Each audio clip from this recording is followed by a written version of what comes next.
Bonjour à tous, nous allons démarrer. Bonjour, bienvenue à cette live démo, à la deuxième du nom, sur la gestion des documents. Aujourd'hui, j'ai le plaisir d'être avec Aris Subasic, notre directeur avant-vente, pour vous présenter un cas d'usage lié à l'intégration avec SharePoint de Bonita pour gérer les documents de bout en bout. On va donc démarrer. Bonjour Aris. Bonjour à tout le monde, je suis ravi d'être avec vous en ligne pour parler de ce sujet. Parfait. Avant qu'on démarre, je vous rappelle que cette session va être divisée en deux parties. La première, c'est une présentation avec démonstration de cette intégration avec SharePoint. Pourquoi on couple la gestion documentaire et le BPM? Eh bien, parce qu'on souhaite obtenir le meilleur de chaque environnement et de chaque système. Côté gestion documentaire, on va vraiment avoir une flexibilité totale sur les fonctionnalités de gestion de contenu et de documents. Gestion de version, stockage de documents, petit workflow simple de collaboration pour travailler sur les documents et gestion du cycle de vie du document. Quant à la partie BPM, elle a un vrai intérêt sur la gestion des processus métiers et notamment sur leur automatisation.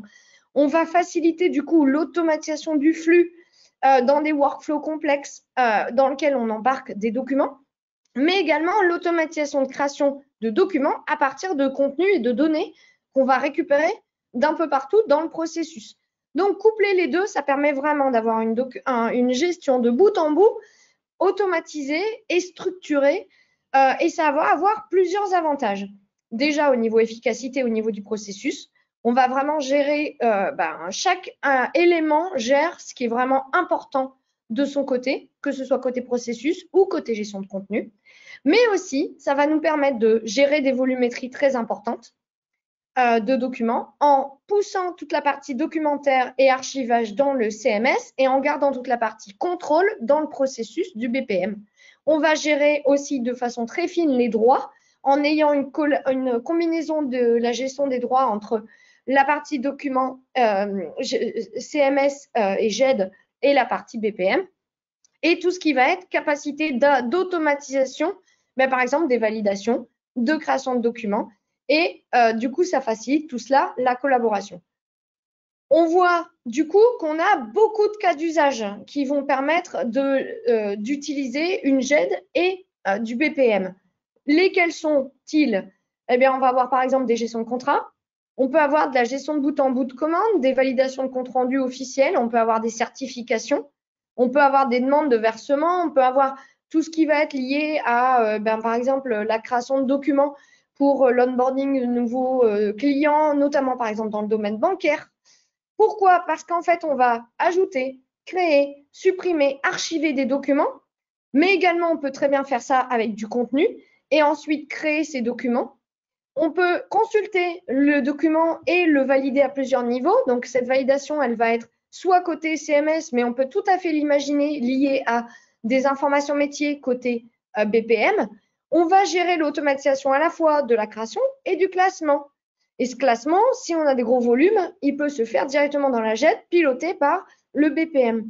Et enfin, on va pouvoir gérer de façon très fine les versions du document et les règles d'utilisation. Comment on intègre tout ça? Eh bien, plusieurs solutions. La première, c'est un connecteur standard, CMIS, qui va permettre de connecter Bonita et les outils BPM avec avec des content management systems. C'est quelque chose qui est standard, qui peut donc s'adapter à beaucoup de cas. On va avoir aussi la capacité d'utiliser des connecteurs web services, que ce soit SOAP, comme on l'a vu dans la live démo sur l'intégration de Bonita avec le paraffeur DocuSign, DocaPost, pardon, et REST, comme on va voir aujourd'hui. On peut également faire cette intégration en utilisant des REST API extensions pour rester au niveau notamment de l'interface utilisateur et récupérer ces documents via ces REST API extensions. Et enfin, on pourrait tout à fait imaginer intégrer ces documents dans des widgets personnalisés. Pour tout ce qui est standard, j'ai terminé. Et du coup, on va passer à l'exemple concret d'aujourd'hui, qui est un exemple d'intégration avec SharePoint et dont on va vous parler Aris juste après. Rapidement, pour vous expliquer ce qui se passe, Bonita va être connecté à SharePoint pour créer des dossiers dans SharePoint via le connecteur REST. et exporter les documents dans ces dossiers. Et c'est ce que va nous montrer Aris tout de suite. Je te passe la main, Aris. Oui, très bien, merci Delphine. Donc, on va parler de la création d'un document, comme disait Delphine, autour de l'exemple de sélection de fournisseurs pour une demande de devis. Du coup, ça peut s'intégrer effectivement dans un cas typique de processus d'achat. L'idée, c'est d'avoir le choix de plusieurs fournisseurs qui proposent des devis. Et on va faire un choix. Là, sur quoi on veut mettre le focus, c'est la possibilité du coup, à l'issue de ce processus, de pouvoir créer un nouveau dossier, un nouveau répertoire dans SharePoint et y stocker des documents qui correspondent au devis qui nous ont été proposés. Pour ça, du coup, vous allez voir qu'on utilise notre connecteur REST. Afin de pouvoir l'utiliser, laissez-moi juste vous expliquer très rapidement quels étaient les prérequis techniques pour la mise en place pour avoir la possibilité de faire cette intégration. Du coup, ce qu'il faut toujours au préalable, que ce soit le cas de SharePoint ou tout autre système externe, ce qu'il faut prendre en compte, c'est effectivement la notion et le paramétrage des droits d'accès. Bonita, pour accéder et exploiter une API, aura besoin du coup d'avoir le droit d'accès. Donc, on passe par le circuit d'authentification et d'autorisation. Ça va être différent au cas par cas en fonction de votre système en question, mais je vais vous montrer du coup que pour SharePoint, on va passer par l'API Graph exposé par Microsoft et on va vous rapidement dire que dans l'introduction, nous allons tout d'abord passer par le paramétrage et c'est ce qu'on va pas voir dans ces démos. On va se focaliser vraiment sur comment cela fonctionne une fois tout est mis en place. Juste pour aider pour ceux qui n'ont pas l'expérience avec Office 365, voici un petit schéma de Microsoft qui explique effectivement l'approche. Donc l'idée, ce que vous voyez en haut, et après vous pouvez aller bien évidemment creuser plus dans leur documentation, c'est que tous les systèmes, les applications qui font partie de l'Office 365, tels que SharePoint ou OneDrive pour la gestion des documents, Teams, etc., etc., sont accessibles depuis une application externe, donc via ce qu'ils appellent Microsoft Graph, qui est l'espèce de gateway API. Il s'agit de l'API REST, et du coup, ça veut dire que votre application externe peut utiliser son connecteur afin de passer par cette couche-là. Donc, quand je vous dis, pour que notre démo puisse fonctionner, préalablement, on a dû, dans Azure AD, configurer et ouvrir l'API, donc le droit d'accès à notre application. Donc, c'est la configuration que vous faites dans votre Azure AD. Et une fois que nous avons mis en place tout ça, on peut passer effectivement à notre démonstration. Pour cela, du coup, on va basculer vers le Studio Bonita. Je vous explique très rapidement le flux de notre processus. Il s'agit bien de processus qui est disponible sur la communauté.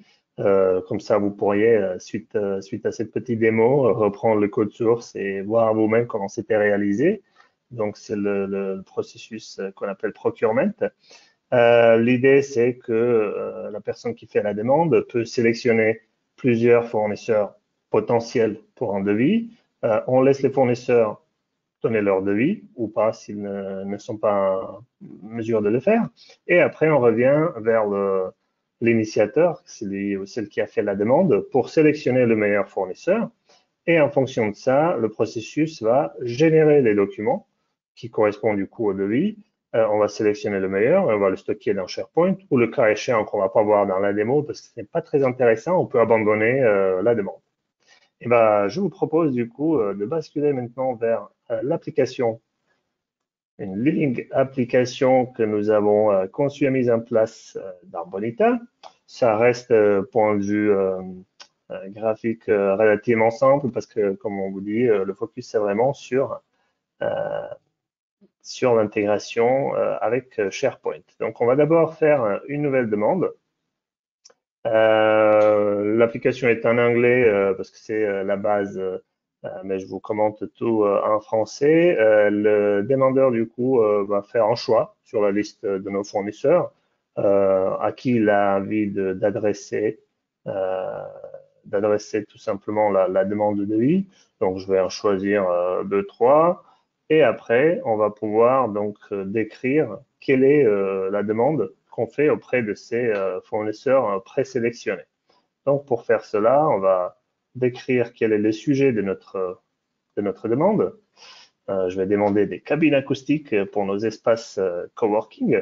Et du coup, on peut donner une description, une précision, quel produit on cherche exactement. Donc, à ce moment-là, on soumet la demande. On va basculer après côté SharePoint, juste pour vous expliquer que ce que nous avons prévu, c'est sur notre site qui est partagé au sein de notre entreprise, de nos équipes. Nous avons du coup un espace de stockage des documents dans lequel nous avons créé un répertoire, un dossier qui s'appelle Quote Requests. On va du coup, pour chaque nouvelle demande, stocker les documents. Et du coup, là-dedans, à ce moment-là, ce qui s'est passé, et vous pourrez le voir ici avec une petite icône surbrillée, il y a quelques secondes, il y a un nouveau répertoire qui s'est créé qui correspond à notre nouvelle demande, demande numéro 2002. Jusque-là, donc tout s'est bien passé. On revient sur l'application Bonita, où on va, pour notre nouvelle demande, laisser les fournisseurs donner les réponses à la demande. Donc, je vais faire à tour de rôle sans changer d'utilisateur pour simplifier le flux. Je vais donner des différentes réponses donc, de la part de différents fournisseurs. Donc, d'abord, pour Kohler & Sons, on va proposer le prix de 2500 avec un petit commentaire. On répond. Ensuite, on va faire la réponse pour le deuxième fournisseur. Qui n'a pas de produit en stock, donc on va dire qu'il ne peut pas participer à la demande. Et finalement, pour le troisième fournisseur, on peut aussi proposer un prix avec le commentaire qui va avec, qu'on ne trouvera pas moins cher sur le marché. À ce stade-là, donc, tout le monde, tous les fournisseurs ont donné leur prix. L'initiateur, donc Walter Bates, il peut revenir sur la demande, revoir les réponses et à partir de là, sélectionner l'offre qui lui correspond le mieux. Bon, ce ne sera pas très compliqué dans mon cas de faire le choix au niveau de prix. On va se dire que c'est le seul critère qu'on va prendre en compte et donc on va sélectionner cette proposition de la part de Bartol PLC. Point de vue processus et flux, on va s'arrêter là. Ce qui se passe du coup maintenant encore en arrière, derrière la scène, c'est que Bonita, le processus Bonita, génère un document, tout d'abord un document Word qui correspond à la proposition et un document PDF. L'idée étant d'avoir un document finalisé, un format PDF, suite à notre choix, donc qui reste un document qu'on peut utiliser par la suite si on veut passer vers les achats, facturation, etc. Du coup, pendant que je vous parle, Bonita a généré ces documents, les a poussés vers SharePoint. Donc, je vous propose d'aller dans SharePoint, dans le répertoire qui correspond à notre demande numéro 2002. Et là-dedans, du coup, voilà, on retrouve deux nouveaux documents qui ont été créés il y a une minute. Un document Word, comme je vous disais, qui a été généré avec les informations provenant de notre processus et un autre document PDF qui correspond au choix final. Du coup, le document PDF, c'est ce qui correspondra du coup à la sélection de notre fournisseur Bartel PLC avec les informations provenant de processus et le document Word, si jamais il y a besoin de revenir toucher, c'est le document du coup que vous pouvez toujours continuer à utiliser dans votre Word online. Voilà un peu pour le déroulé. Et je vous propose du coup de revenir vers le studio parce que maintenant, je peux vous montrer effectivement comment cette intégration a été réalisée dans le studio. Donc, on va faire le focus effectivement sur les points de paramétrage de l'intégration avec SharePoint qui passent par deux étapes principales. Donc, la première étape qui est la partie gestion de token d'authentification. Pour ça, on va utiliser un connecteur REST de type POST parce que côté Azure AD, comme je vous disais, afin d'avoir un token dans ce flux-là, on va interroger donc le service OAuth token en envoyant un post avec l'ID de votre tenant. Donc, en l'occurrence, ici, je travaille avec un bac à sable, un environnement de développement SharePoint en ligne. On va devoir choisir le type de contenu qui correspond à ce type de poste. Et en tant que payload, du coup, on va construire avec un petit script Groovy une chaîne de caractères qui reprend 4 éléments. Donc, grand type avec le type client credentials, qui veut dire qu'on souhaite obtenir un token nous permettant d'avoir des credentials de type client, donc un client externe, avec en l'occurrence le client ID et secret client qui correspondent à votre application. Donc, c'est ce que je disais, ce sont des prérequis. Ceux qui connaissent, c'est ce que vous configurez donc côté Azure AD. Pour les autres qui s'y prennent pour la première fois, on va suite à cette démo aussi fournir la documentation détaillée par écrit qui vous dit qu'est-ce qu'on avait fait préalablement, avec aussi le 4e paramètre qui est le scope, c'est-à-dire le périmètre, l'étendue de l'autorisation que j'obtiens par Azure AD. En l'occurrence ici, j'ai demandé d'avoir l'accès à l'ensemble de l'API Graph. Juste à prendre en compte que dans ce connecteur-là, il va falloir tout à la fin, du coup, récupérer la réponse qui est envoyée en tant que string, donc en format texte. On va utiliser JSON Slurper de Groovy, qui nous permettra du coup de slurper la réponse qui vient en tant que texte, parser et tout simplement se dire sur notre objet, on va choisir le champ qui s'appelle Access Token, dans lequel Azure AD va nous renvoyer effectivement le jeton d'authentification, le token, qu'on va par la suite du coup stocker dans une variable de processus que j'ai définie et que j'appelle en l'occurrence SharePoint Token. Ça me permettra de réutiliser ce jeton pour des appels suivants. Et du coup, on a un deuxième connecteur qui nous permet de créer le répertoire dans SharePoint. Là, on est toujours sur l'action post. On va faire appel à l'URL tel que la documentation de Graph le précise. Donc, vous allez préciser votre drive avec son ID. Donc, c'est typiquement quelque chose que je laisse en clair ici pour des besoins d'instruction, mais typiquement, vous pourrez paramétrer ça et le garder comme un point d'entrée. Ça correspond à l'ID de votre processus parent.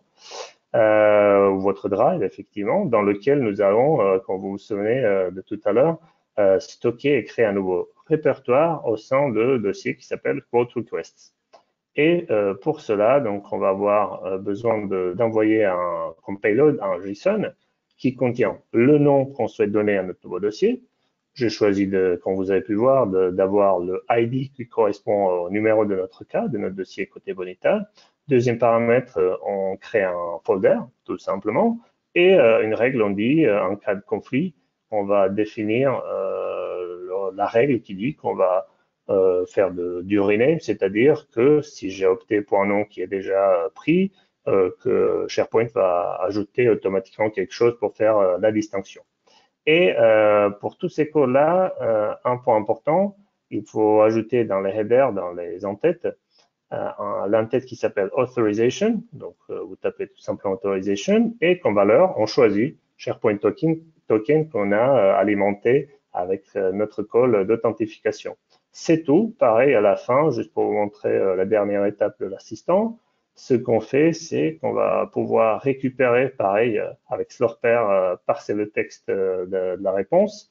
On va récupérer le nom, donc le nom de dossier tout fraîchement créé. Comme ça, on peut s'assurer dans les calls d'après qu'on va stocker les documents au bon endroit. Après, sur cette étape-là, on va utiliser deux connecteurs que Bonita propose nativement aussi, qui sont des connecteurs de création des documents de type Word, donc DocX ou ODT, OpenOffice, en se basant sur un modèle. Donc, l'avantage de cette approche-là, c'est que vous allez pouvoir définir un modèle, je vais vous le montrer de suite, un modèle dans lequel vous allez avoir des champs de fusion, donc d'insertion de texte, de publipostage, pour lesquels, hop, je vous montre le document rapidement, pour lesquels, du coup, qui restent dynamiques et qui seront remplis avec des valeurs provenant de processus. Du coup, pour ces champs-là, vous allez tout simplement dans le connecteur lister les noms des champs que vous voulez remplacer avec des scripts de contenu qui vont avec. Et en sortie, du coup, ce document-là, on va lui donner un nom qu'on veut. Donc ici, je définis le nom qui contiendra le numéro de case toujours. Et on va le stocker dans un document de notre processus. Donc tout d'abord, le document, il existera dans notre processus, donc dans Bonita, et après on va le pousser vers SharePoint. On fait pareil, il y a un deuxième connecteur qui permet de convertir le document Word en PDF, et ensuite je fais deux autres instants connecteurs de notre connecteur REST de type putFile, où on va uploader les documents. Je fais une petite parenthèse ici, côté Graph API, vous avez bien deux API de différentes ressources. Si vous avez des documents qui vont jusqu'à 4 mégaoctets de taille, vous pouvez utiliser ce qu'on utilise dans la démo. Sinon, il faudrait passer pour des documents plus volumineux par une autre API qui n'est pas présentée dans la démo, qui s'appelle Create Upload Session, qui vous permet d'ouvrir une séance et avoir du coup un flux de plusieurs morceaux de votre fichier où vous pouvez petit à petit pousser le contenu. Sinon, donc, comment est-ce qu'on paramètre ce connecteur? On va tout simplement donc avoir l'URL qui fait référence à notre dossier souhaité avec le sous-répertoire que nous avons fait tout à l'heure. Et on va définir quel est le nom de fichier qu'on veut avoir une fois le fichier été déversé côté SharePoint. Du coup, pareil, j'utilise pour faire la distinction le numéro case ID. C'est important ici, quand vous envoyez des documents, donc vous utilisez le connecteur putFile, vous choisissez le type de contenu OctetStream qui correspond à la chaîne de caractères, donc à byte stream de votre document. Tout simplement ici, vous choisissez le document que vous voulez envoyer. N'oubliez pas d'utiliser l'entête authorization avec votre token. Et c'est tout, c'est aussi simple que ça. À la fin, juste pour montrer la dernière étape de l'assistant, vous pouvez du coup, par exemple, enregistrer le message de statut qu'on reçoit de la part de SharePoint. Comme ça, vous pouvez avoir dans votre processus l'information de si tout s'est pas bien passé ou pas pour pouvoir faire la suite. Voilà, de même façon, on a la deuxième occurrence de connecteur qui envoie le deuxième fichier qui est le document PDF que nous avons pu consulter côté SharePoint. Voilà, c'est tout. Vous voyez que la mise en place reste relativement simple de point de vue Bonita. Du coup, ce qu'on peut faire juste pour conclure, on va vous lister ici les différentes ressources API côté SharePoint que nous avons utilisées. Donc, pour créer le répertoire, on envoie un post. Ça, c'est un des formats possibles. Vous pouvez voir dans la documentation Microsoft qu'il y en a d'autres aussi. Pour faire l'upload de fichiers, on fait un put avec ce format-là. Ou sinon, comme je vous disais, pour les fichiers au-delà de 4 mégaoctets, on peut passer par ce qu'ils appellent Resumable Upload, donc une session à résumer avec d'abord un post qui ouvre la session et le deuxième post, on va envoyer des JSON avec le contenu sur cette session-là.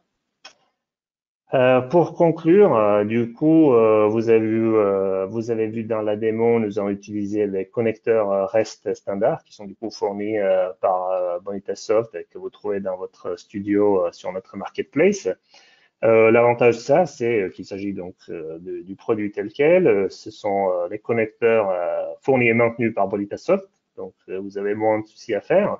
Vous avez pu voir que la mise en place passe par le wizard, donc l'assistant qui nous amène avec le paramétrage, ce qui va quand même réduire le temps de développement et de configuration.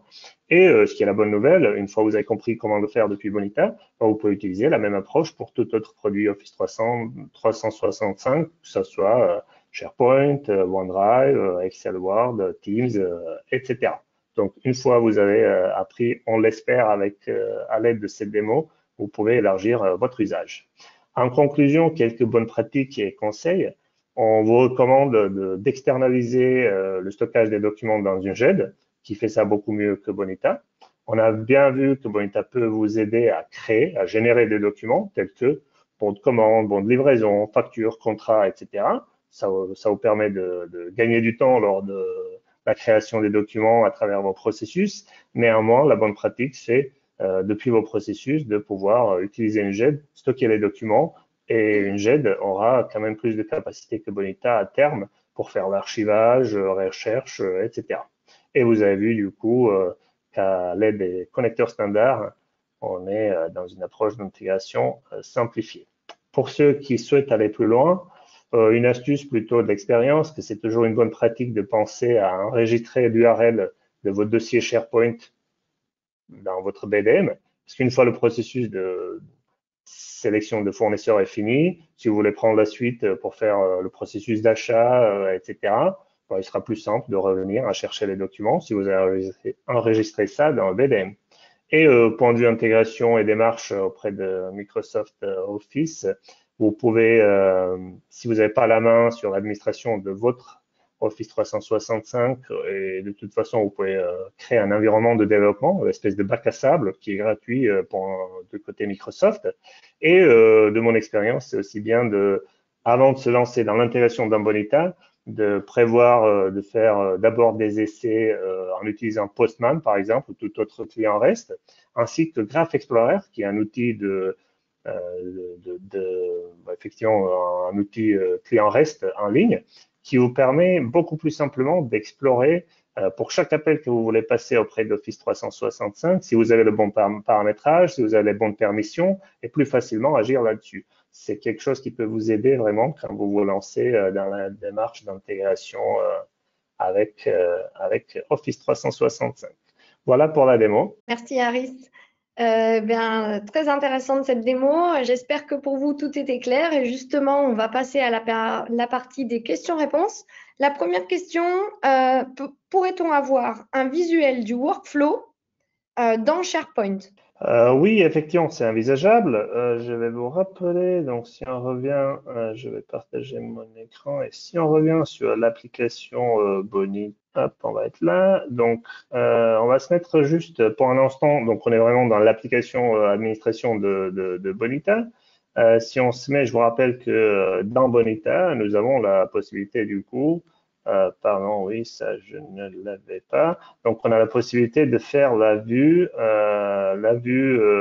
processus que je n'ai pas ici. Oui, c'est pour ça, désolé. Donc, je ne l'avais pas défini ici. Qu'on a la vue d'un processus, donc la vue diagramme de déroulé de votre processus. Et c'est quelque chose qui est donc fourni comme une page HTML. Vous pouvez tout à fait envisager d'avoir un web part, par exemple, dans SharePoint, qui intègre dans un cadre, dans un iframe, cette vue que Bonita fournit nativement. Donc, pour ça, par contre, nous n'avons pas fourni des web parts. Il faudrait le développer, donc faire l'extension côté SharePoint, mais c'est tout à fait envisageable. Merci Aris. J'ai une deuxième question. Peut-on faire la même chose avec du SharePoint on-premise? Oui, oui, tout à fait. Effectivement, la même approche. Après, je me réserve le droit de ne pas connaître tous les détails des différentes versions SharePoint, etc. Mais de mes connaissances, la création de WebPart existe depuis quelques versions déjà, aussi bien en premise ou sur la version récente cloud, donc en ligne. De mes connaissances, c'est tout à fait la même démarche que vous pouvez faire, que ce soit SharePoint d'une version assez récente, que ce soit en premise ou dans le cloud. Il faut juste s'assurer du coup d'avoir l'accès à cette page Bonita. Ce qui peut aider dans cet affichage et dans ce cas d'usage, c'est typiquement avoir une solution de single sign-on pour que vos utilisateurs accèdent du coup avec cette démarche d'authentification facilitée, accèdent à la fois à SharePoint et Bonita avec la même session. Comme ça, vous pouvez, en affichant du coup dans un web part la vue processus, vous enlevez la nécessité de faire effectivement l'authentification en basculant de SharePoint vers Bonita. Mais ça peut très bien se réaliser aussi en premise que dans le cloud. Super, merci. Et une question qui est liée du coup, qui est liée à l'API. L'API Graph, est-ce qu'elle est spécifique au Office 365 ou est-ce qu'elle peut s'adapter? Savoir du coup, Graph, donc je vais très rapidement vous orienter quand même. Après, on peut, comme je disais, document écrit qui suivra la session, vous repointez vers la documentation. Vous allez voir, du coup, ça explique les grands principes de Graph qui est vraiment Gateway qui donne l'accès à l'ensemble des applications auxquelles vous avez souscrit dans le cadre de votre abonnement à Microsoft Office. Mais du coup, derrière, vous allez voir que ça vous ouvre effectivement l'accès à tout le tas d'objets. Les objets étant souvent liés à une application, mais il y a des objets qui sont liés à des différentes applications, typiquement la notion de drive, donc de répertoire ou des fichiers. C'est dans le nuage Office 365 quelque chose qui peut être à la fois accédé et utilisé depuis votre OneDrive, aussi bien que SharePoint. Donc, je prends ça comme un exemple. C'est pour ça qu'on dit souvent que vous avez accès à des différents objets pour les manipuler, les lire, mettre à jour, etc., qui sont gérés aussi à la fois par des différentes applications. Du coup, l'API Graph est vraiment le point d'entrée pour l'ensemble de vos applications Office aujourd'hui. Mais je pense que voilà, la meilleure chose à faire, c'est effectivement pour ceux qui s'intéressent et qui ont des besoins, de se lancer dans tout ce qui est la documentation Graph. De mon expérience et le peu que j'ai pu manipuler, c'est vraiment assez bien fait, c'est très détaillé. Ça existe aussi, je vous affiche ici en anglais, ça existe aussi en français et d'autres langues. Et vous allez pouvoir voir que c'est le point d'entrée pour l'ensemble de vos données, services et applications 365. Il faut juste savoir que en analysant la documentation, il peut y avoir différentes approches en termes d'authentification. Il y a des clients qui utilisent Azure AD, il y en a d'autres qui ne le font pas, etc. Du coup, il va falloir prendre son temps pour analyser son situation. Si vous n'êtes pas vous-même, en tant que développeur d'une telle application, l'administrateur de SharePoint, vous aurez besoin de vous rapprocher de votre administrateur SharePoint qui vous donnera des permissions, etc., qui deviendra votre meilleur ami dans cette démarche-là. Mais du coup, voilà, l'API Graph est vraiment le point d'entrée pour l'ensemble des services, applications et données Office 365. La question, du coup, était aussi de savoir si Graph fonctionne en on-premise. Dans la documentation, je pense que c'est réservé exclusivement à l'Office Office Cloud, donc Office Online, et que le gateway ne fournit pas l'accès à vos instances qui sont on-premise.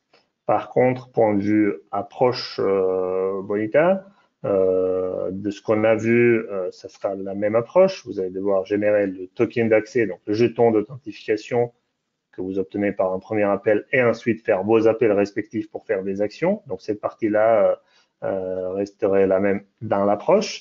Il faudrait par contre, oui, vous diriger vers d'autres sections de la documentation pour comprendre du coup la bonne méthode d'authentification qui s'applique à votre configuration en prémisse, quel est l'identity provider, quel est le protocole, etc. Donc pour cette première partie-là. Et du coup, oui, effectivement, chercher plutôt de la documentation qui correspond au produit SharePoint on-premise avec la version donnée. Donc, si je ne me trompe pas, l'approche qu'on décrit ici dans la démo n'est pas applicable on-premise, même si dans l'absolu, l'approche de générer la partie authentification plus utiliser une bonne API qu'il vous faut restera vrai, que ce soit Office ou tout autre produit. Donc, l'idée aussi derrière la petite démo, c'était un peu vous inciter à réfléchir dans ce sens-là quand vous faites l'intégration à travers une API REST avec un système tiers à Bonita, que finalement, l'approche est voilà, gérer l'authentification et par la suite les actions qui succèdent. Moi, j'en ai une là, du coup, de questions en plus. Du coup, c'est une question sur le fonctionnement inverse. Si, par exemple, je souhaite récupérer le document depuis SharePoint pour pouvoir l'intégrer dans mon processus et l'utiliser dans mon processus, comment ça fonctionne? Oui, effectivement, du coup, on peut dire qu'on serait juste dans le même scénario, sauf que les rôles sont inversés. Du coup, il faudrait, dans ce cas-là, considérer Bonita comme système cible. Vous savez bien, Bonita expose aussi l'API REST, qui respecte la même approche. un login service, la couche d'authentification. On va en réponse du coup avoir une session, donc on va utiliser un token pour faire des appels API REST qui succèdent, donc aller chercher un document, interroger des données d'une process instance, etc., etc. Du coup, si on est dans le cas d'usage où depuis SharePoint, on veut faire ça, donc aller chercher des informations et récupérer des informations de Bonita, il faudrait du coup, pareil, faire une extension, que ce soit webpart ou une extension ou autre objet dans SharePoint, où vous allez gérer la même approche, donc la partie authentification et passer par le client HTTP qui vous permet d'avoir un appel ou plusieurs appels bien évidemment vers l'API REST Bonita afin de faire des actions qui vous sont nécessaires. Du coup, au niveau de cette vidéo, elle est enregistrée. Donc, la live démo va être du coup disponible sur YouTube et notre site web demain, a priori, en fin de semaine en tout cas, pour que vous puissiez disposer du coup du support de vidéo. On va également, avec Harris, c'est ce qu'on disait un peu plus tôt, vous fournir en fait un support écrit qui va vous permettre d'avoir accès aux différents liens, notamment la documentation vers Graph API, comment ça fonctionne, le connecteur REST. N'oubliez pas que cela est fait à partir d'un exemple de la communauté, Procurement Example. Cet exemple va être mis à jour suite aux démos également. Pour l'instant, il n'est pas encore mis à jour totalement, mais dès qu'on a fini les démos en espagnol également, on va le mettre à jour, comme ça il sera à disposition de tout le monde. Donc voilà, le but c'est de vous fournir les supports et la vidéo. Donc normalement avec tout ça, vous devriez pouvoir tester de votre côté et nous faire vos retours bien sûr. Merci beaucoup à tous. Nous allons du coup clore cette live démo. Merci à vous et à très bientôt. Au revoir.